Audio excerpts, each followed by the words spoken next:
केसीआर की रैली में जुटे नेताओं ने थर्ड फ्रंट का आगाज कर बीजेपी को सत्ता से उखाड़ फेंकने की हुंकार भरी। तो बीजेपी ने तंज कसते हुए कहा कि दिल्ली अभी बहुत दूर है। देखिए रिपोर्ट।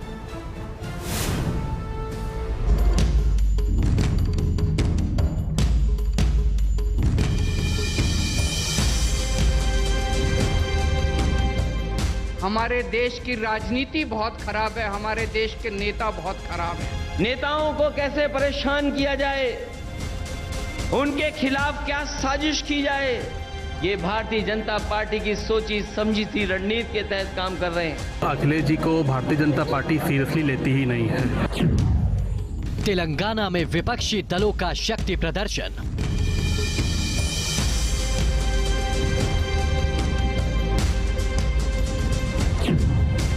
लोकसभा चुनाव से पहले तीसरे मोर्चे की तैयारी।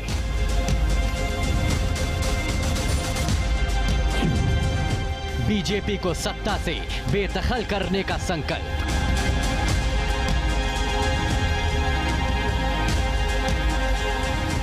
क्या ब्रांड मोदी को टक्कर दे पाएगा थर्ड फ्रंट? 2024 के लोकसभा चुनाव में मोदी वर्सेस ऑल।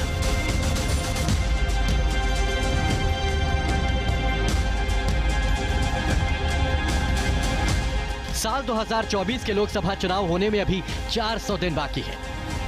लोकसभा चुनाव का ऐलान होने से पहले ही बीजेपी के साथ विपक्षी दल के नेता चुनावी तैयारी में जुट गए हैं। तीसरा मोर्चा बनाकर प्रधानमंत्री मोदी को चुनौती देने की हुंकार भर रहे हैं।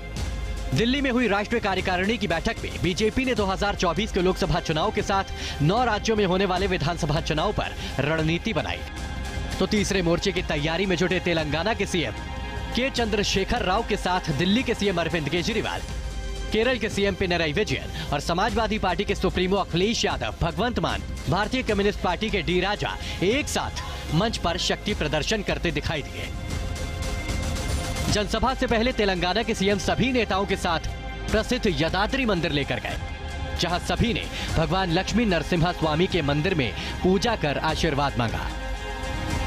हैदराबाद में भारत राष्ट्रीय समिति की जनसभा के मंच पर एकजुट होकर विपक्षी दलों के नेताओं ने एक साथ मिलकर 2024 के लोकसभा चुनाव में बीजेपी को सत्ता से बेदखल करने का संकल्प लिया। अखिलेश यादव ने केंद्र सरकार पर निशाना साधते हुए कहा कि जो दिन गिन रहे हैं वो सत्ता में नहीं रह सकते। अभी कल ही भारतीय जनता पार्टी की मीटिंग खत्म हुई है और उन्होंने कहा कि 400 दिन बाकी हैं।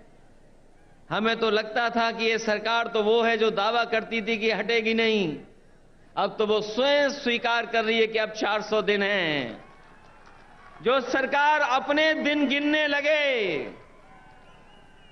जो सरकार अपने दिन बताने लगे, समझ लो ये 400 दिन बाद सरकार रुकने वाली नहीं है। अब तो 399 दिन बचे हैं। केरल के सीएम पिनराई विजयन ने कहा कि केंद्र में सत्तारूढ़ बीजेपी लोकतंत्र की नींव को तबाह करना चाहती है। तो दिल्ली के सीएम अरविंद केजरीवाल ने केंद्र सरकार पर विपक्षी दलों के नेताओं को परेशान करने का आरोप लगा दिया। तमिलनाडु का गवर्नर तमिलनाडु की सरकार को तंग कर रहा है, तेलंगाना का गवर्नर राव साहब को तंग कर रहा है, दिल्ली का गवर्नर मेरे को तंग कर रहा है, पंजाब का गवर्नर मान साहब को तंग कर रहा है। ये गवर्नर तंग नहीं कर रहे, मोदी साहब तंग कर रहे हैं। इस जनसभा को राजनीतिक रूप से इसीलिए अहम माना जा रहा है क्योंकि तेलंगाना राष्ट्रीय समिति ने अपना नाम बदलकर बीआरएस करने के बाद पहली बार विपक्ष की एकजुटता दिखाने के हैदराबाद के खम्मम शहर में आयोजित किया था, जिसमें अलग अलग विपक्षी दलों के नेताओं ने एक साथ शिरकत की। विपक्षी दलों के शक्ति प्रदर्शन पर बीजेपी ने तेलंगाना के सीएम के चंद्रशेखर राव से लेकर अखिलेश यादव पर निशाना साधा है। मुख्तार अब्बास नकवी ने कहा कि गठबंधन में छेद है। देखो, ये जो गठबंधन की गठरी है, इसमें जितने छेद हैं उससे ज्यादा प्रधानमंत्री उम्मीदवारों में मतभेद हैं। तो यूपी के आबकारी मंत्री नितिन अग्रवाल अखिलेश यादव पर तंज कसते हुए कहा कि प्रधानमंत्री नरेंद्र मोदी के सामने तीसरा मोर्चा कहीं नहीं टिक पाएगा। अगर मैं अखिलेश जी की बात करूं तो अखिलेश जी को भारतीय जनता पार्टी सीरियसली लेती ही नहीं है। मैं तो उनको सलाह दूंगा कि वो तेलंगाना में रैली करने जा रहे हैं, पहले उत्तर प्रदेश ही संभाल लें। उत्तर प्रदेश संभाल नहीं पा रहे हैं, तेलंगाना में रैली करने जा रहे हैं। लोकसभा चुनाव होने में 1 साल से ज्यादा का वक्त बचा है। बिहार के सीएम नीतीश कुमार से लेकर तेलंगाना के सीएम के चंद्रशेखर राव 2024 से पहले तीसरा मोर्चा बनाकर प्रधानमंत्री बनने का सपना देख रहे हैं। कांग्रेस पार्टी भारत जोड़ो यात्रा के जरिए अपने खोए हुए जनाधार की तलाश में जुटी है। कभी एक साथ 20 से ज्यादा विपक्षी दलों के नेताओं को एक